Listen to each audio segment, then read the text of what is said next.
Ikaw ba si... Zaki? Yung champion ng Sanagan?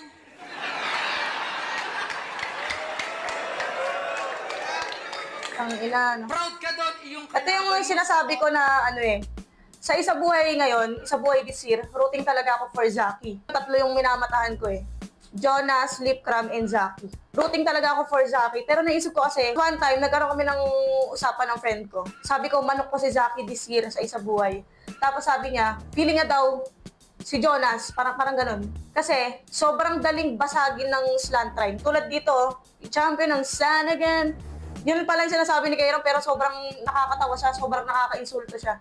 Sanagan, sunugan, Sanagan, dahil nga slant rhyme nga si Zaki, diba? Tapos parang yun nga, na-discuss namin na kung si Zaki tapos si Kairam mag-abot sa bracket, parang tagilid talaga si Zaki eh. Kung maaalala nyo rin yung ginawa ni Jonas doon sa laban nila ni Lipcram nga, kinengkoy na niya ng kinengkoy yung slant rhyme. Pwede niya gawin ulit yun ngayon kay Zaki na mismo. Rooting ako for Zaki, pero feeling ko si Jonas or Lipcram yung isa sa mga mahirap na magiging kalaban.